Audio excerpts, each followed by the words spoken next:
So I was just listening to that country song about Bonnie and Clyde, thinking, yeah, it's Friday. I've got Friday, Saturday, and Sunday off. What to do, what to do, what to do.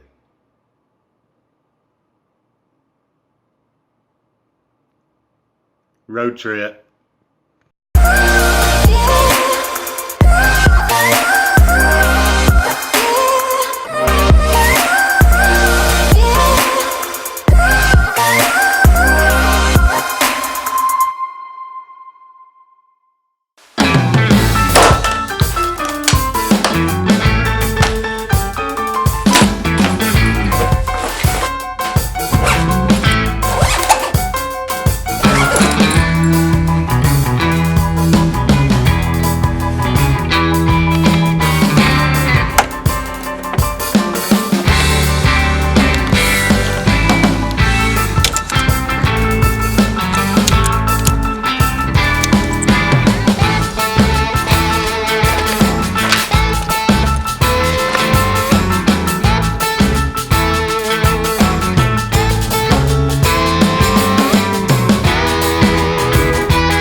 In the late 1920s and early 30s, Prohibition was in full swing. It wasn't against the law to drink, it was against the law to purchase, produce, or sell alcohol. Speakeasies were popping up everywhere. Every city and town across the U.S. had them. That's what some people believe gave rise to gangsters like Al Capone. But there was another type of gangster. A type that chose to stay mainly in the Midwestern states, the bank robber. People like Babyface Nelson, Machine Gun Kelly, John Dillinger, and Legs Diamond, and America's sweetheart gangsters, Bonnie and Clyde. The Midwestern states were a particularly favorite target for these gangsters for a couple of reasons. The banks were small and in towns that were spread apart and had really very little security. And in Texas, Arkansas, Louisiana, and Missouri, the Barrow gang reigned supreme. At the time of their deaths, Bonnie Parker was only 23 years old and Clyde Barrow was only 25. The two were very much in love and they were a handsome couple, and in all honesty, they could have probably fit in anywhere.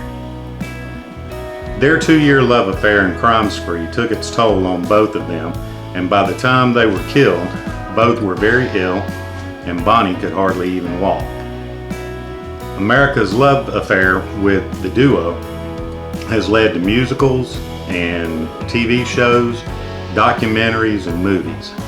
The most famous of which is the 1967 film Bonnie and Clyde with Warren Beatty and Faye Dunaway. And most recently, The Highwayman with Kevin Costner and Woody Harrelson portraying Frank Hamer and Manny Galt, the two former Texas Rangers hired to catch Bonnie and Clyde.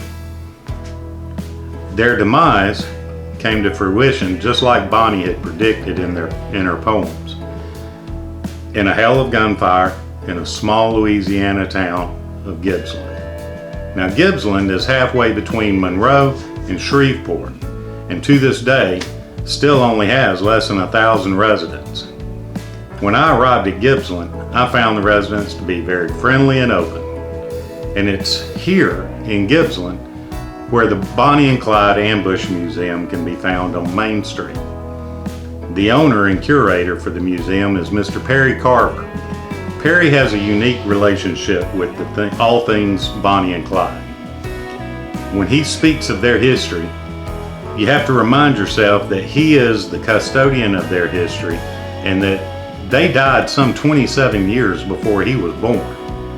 But when he is giving you their history, he sounds almost as if he knew them himself. You can imagine how taken back I was when I found out he was raised in the Atlanta area and his grandmother actually owns property in my hometown of Newnan. And he spent his summers on 2nd Street on Tybee Island off the coast of Savannah. It was when he was allowed to play in the Death Car, a 1934 Ford Deluxe, as a child. It was when he got to sit in the very car that Bonnie and Clyde died in that he became enamored with the story. I got a chance to sit down with Perry in the very cafe building where Clyde Barrow bought their last meal, 2 sandwiches, just minutes before their deaths. This conversation is edited for length, but if you would like the whole conversation, just ask for it in the comments below. I'll be more than happy to post it. Perry? Yep. How'd you get to Gibsland? Gibson? Research. When I would come out here and do research on the ambush back in the early 80s and stuff, and it just became kind of a home away from home. Yeah. I mean, eventually it became my vacation every month. But You would do it once a month? no, once a year, I'm sorry. Most people plan their vacation for Daytona or the beach or something. I got to where I'm going to Gibsland. Yeah. And this was way before the museum was here or anything like that. Back then, they'd run you out of town. You had to be real careful who you talk to people, or what people you talk to. But eventually, in the mid-90s, it started opening up. All the older people that had something to do with the story were passed away. Well, there was a murder that took place in Coweta County back along the same time period, it's the same way. They made a movie out of it, Murder in Coweta County. Yeah, Randy Griffith and Johnny Cash. And being from Newnan, that was still a touchy situation because family members are still both in both counties. Yeah. And so you still have to be careful about It's not who that you're old talking of to a and what history. you're talking about. It's not that old of a history. Joplин's the same way. It's 70 to 80 years and that's it. And it's not like it happened back in 1776 and the kinfolk don't even know their kinfolk. Right. Yeah. Well, Joplin's the same way. Several different people owned the apartment where the gun battle happened, and they would want to put a bed and breakfast there and make it like a tourist thing. And there were still family members around there when those 2 officers were killed. Right. And they didn't want anything to glorify Bonnie and Clyde. And I don't think anybody that's in this, or Dillinger or anything, you don't do it to glorify any of it. It's just to keep the history alive. Remember what happened. Right. And try not to let it happen again. But it's as you went through the museum, there's nothing back there that glamorizes them. No. They would have been the first ones to tell you it wasn't glamorous. Right. Actually, Blanche and W.D. Jones both said, and Billy, Bonnie's sister, said it wasn't no big thing. It was nothing like the '67 movie where they're riding, getting away from the cops, and they're laughing and shooting out. There was none of that. Right. Well, I mean, it's kind of hard to laugh when you got a bullet in you. That's right. And they were, it just seemed like they were, it had its points where Bonnie would be real depressed, like this is all there is, but they tried to glamorize their life a little more than it was. Right. I mean, they lived out in the woods a lot. When I did my opening, I touched on the fact that this was actually their last stop before the kill site. Yeah. Well, they had been in and out of this area for about 2 months. Henry Medfin, the boy that betrayed them, their family was actually lived right outside Bossier. But when Bonnie and Clyde started coming this way, they moved up in this area. Somehow down the line, A.B. Medfin was related to Henderson Jordan, our sheriff up here. and she wanted a pardon for Henry. Right. So they had a middleman that they worked with, a man named John Joyner, who would send messages back and forth. He actually got $900 for what his participation in it. Right. But anyway, they were in and out of this area.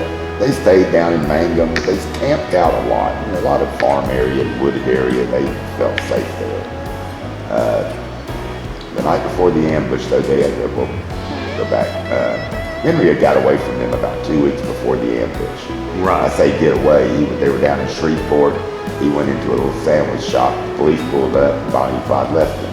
Right. They had Well, he took that as an advantage to get away. He did. He certainly did. He called his parents and said, I'm away from them. Let the sheriff know. Do what y'all got to do. I'll hide out. And there's some controversy of what Henry did those next 2 weeks. Some people said Henderson Jordan had him in protective custody. Others said that he was staying with a cousin, that Clyde didn't know where he was. And so we're not really sure, but he wasn't with them. Right. And that's kind of like the controversy as to Ivor's truck that morning. Yeah. Whether he was out there by it. Right. Or chained up in the woods. Right. But he was by that truck. He didn't want to be, he knew what was at stake. Clyde had actually bought him that old truck. Mm-hmm. He didn't, nothing against Clyde, but he did kind of want his son to get a pardon. They made him stay out there by that truck. Several people saw him out there. It was still a working road. Right. The school bus had come by there. Other people had come by and seen the truck. But he had met with Clyde Monday night down at Black Lake. That was their rendezvous point. And then Clyde kept going down there looking for Henry. He said, I'll make sure Henry's here, Wednesday morning. Come on down to the old house about 9:30 or something, and I'll make sure he's there. And that's what they were doing. Actually, Clyde and Bonnie stayed in the old John Cole house the night before. Bonnie had been sick. She was in bad health. They stayed in the house that night. Yeah. How was it that they ended up coming into town and then heading back out? They left, from what I understand, they left about 6:30 that morning. Percy and Terrell Metford, brothers and cousins of Henry, had followed them to the house that night because they liked Bonnie and Clyde. And made sure they got into the house. They followed them to the house and left the headlights on so Clyde could get her inside. She was sick. But they got up the next morning and they went to Arcadia. There's a back way around Arcadia. They took that route. They had to get Bonnie a few supplies, and they just came back through this way. Stopped in Gibsland, got a couple of sandwiches, and it just worked out perfectly for the officers. I mean, there was going to have to be some luck involved that they did actually come down that road when they did. Now, when you say they got sandwiches right here. Yeah. In this building. Yeah. This was Canfield's Cafe. And the cafe is actually where the museum is. Right. We have expanded the museum. We're still in the same building, but we have some dividing walls. So this is Bonnie and Clyde's last stop cafe now. Yeah. And it's good. Very affordable. Very affordable. And, it's just something I wanted to do when I came out here. I'd always told Boots I want to open a sandwich shop because they were paying rent, for the building.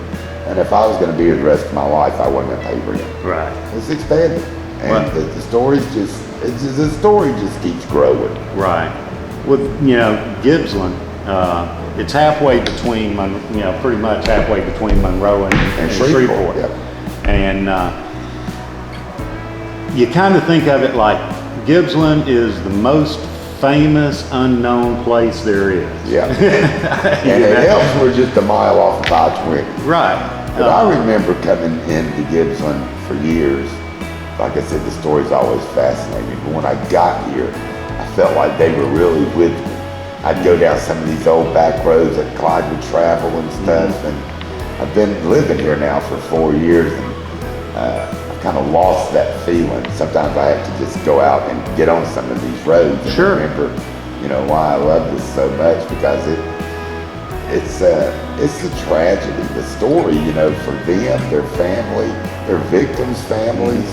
I've actually interviewed some of their victims' families who never actually knew them, you know. Right. But they said, you know, you wouldn't even be talking to me had Clyde not made him famous. Yeah. You know, that's kind of like Billy the Kid, I'll make you famous. Yeah. You know, and Clyde would tell his sister, he said, sis, they were shooting at me. You know, they were trying to capture me. I was just shooting back. Right. He told his sister. He just had better firepower. Yeah, he did. But he'd tell people, you know, his sister especially said, you know, it physically make me sick. You know, to think I actually want to go out and kill somebody, right, is wrong in itself. He said, but things being what they are, I'm not going back to prison. Mm-hmm. And he says, it's no secret. I've put it out there. If you come after me, be ready. Mm-hmm. You know, I'm not surrendering. Right. And it was sad, you know. Several people saw Clyde say his prayers. Mm-hmm. They said he was very, you know, religious to a point. You know, he did say his prayers. I figured, you know, you thought you might die tomorrow. Are you going to say your prayers? Oh yeah.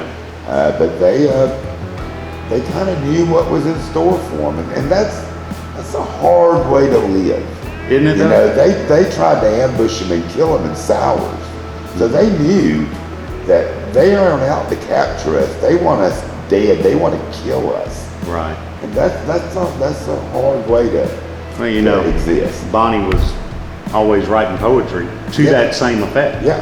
Yeah. And she kind of knew it'd be somebody they knew that would betray him. That would be the only way they'd get him. Right. You know? Well, there's a Judas in every one of those groups, right? Yeah. Unless you are specifically looking for basically, no better way to put it, the death site. Yeah. Ever since the interstate came in, Gibsland's off and back. Arcadia is our parish seat. Mm-hmm. Arcadia is our big town. Bienville Parish is a big parish. A lot of little towns here. Clyde went through a lot of them. Ringgold, when you read their books about them, you'll hear Ringgold mentioned, Castor, Bossier. Mm-hmm. They were around this area, and some of the stories are exaggerated. There's a little town right outside of Monroe, and they have a story that they heard Clyde was going to rob the bank there, and they were ready for him. They were all up on the roofs of the buildings, and they come flying through town. Bonnie was driving, and Clyde was on the running board with a machine gun shooting. And, you know, at that time, Bonnie couldn't walk, much less drive. Right. And they weren't in good health, believe me. They did not want gun battles. They couldn't walk. You know, they were weak. They really, close to the end, relied on other people to help them. Lead poisoning has a way of doing that, doesn't it? Yeah, and there's a good possibility he had lead poisoning. They didn't do autopsies on him. They didn't do blood work on him or anything. Right. Because they just put them out on the slab, took pictures, and said they died by gunshot wounds. Yeah. Bonnie's life insurance policy paid double indemnity for accidental death. She was considered collateral damage. Those officers knew who they were dealing with. Right. They knew the true story about them. Right. They did not want to shoot her. The rumor was she was 2.5 months pregnant. You know, there are going to be people that vehemently deny she was. You know, both Parker and Barrow families say there was no way she was. Mm-hmm. But the rumor around here was so strong that the sheriff and the deputy from Arcadia both went to their graves believing they killed a pregnant girl. Mm-hmm. I mean, it was, they didn't do an autopsy. They didn't want to know. Right. You know, but immediately after they were killed, there was all kind of trash put out there about them. You know, it ever came out that it was beyond a shadow of a doubt she was pregnant. Right. You know, those officers dealt with this the rest of their lives. It haunted them. They all were alcoholics. None of them profited from it. None of them benefited from it. They gave very few interviews. Hamer turned down a lot more interviews than he ever gave. Henderson Jordan, he did give an interview with one of the True Detective magazines. But that man's hair turned solid white 2 days after the ambush. Prentice Oakley was 27 years old the morning he shot him, and he became an alcoholic that day. It haunted them, you know. They were just, when they walked up to that car and looked in, they were just two dead kids, because they looked like high school kids. Right. They were not these two vicious looking, you know. Right. Well, yeah. The movies, especially the one that came out in '67. Yeah. You know, portray them as, you know, if you look at those movies, Faye Dunaway and all them, they're in their 30s. Yeah. Okay. But these were two kids. They were a lot taller than Bonnie and Clyde. Yeah. They were very small in stature. Small, and what, Clyde was like, what, 27? Yeah. He was 25 when he died. She was 23. Okay. He was 5'7". Buck was 5'5". You know, 120 pounds. They had Gene Hackman playing. There's a lot of benefits to the '67 movie. Number one, it was Gene Hackman, Gene Wilder, and Faye Dunaway's first movie they ever made. Right. Of course, after that, Faye Dunaway thought she had the call on everybody that ever played Bonnie Parker, but she did not play Bonnie Parker good either. Not the real Bonnie Parker. Right. She did not play her the way she really was.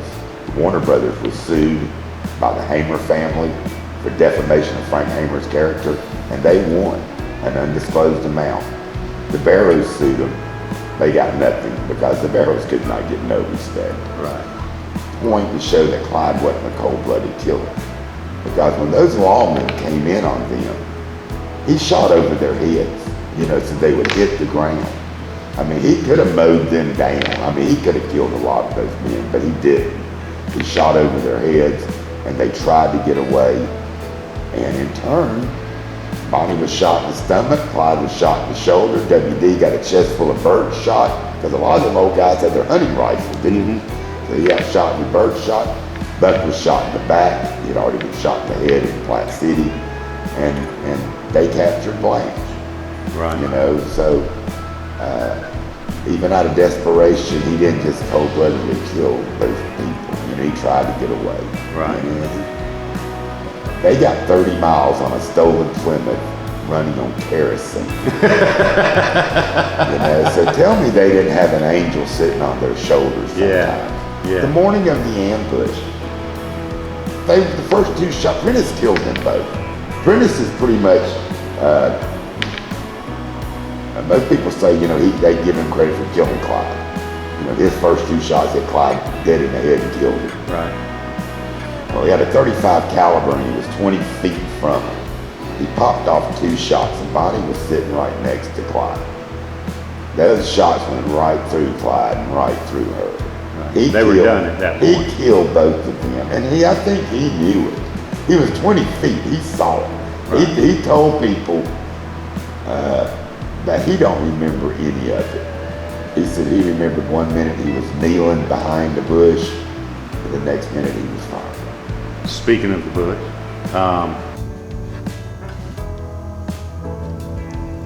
as I said, I've edited this video down for length.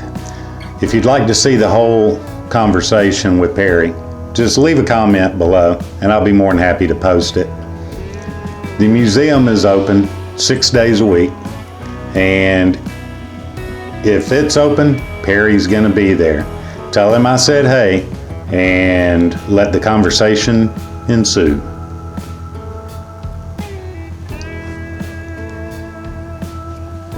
This video is a reenactment of the scene 7.5 miles from Gibsland on May 23rd, 1934.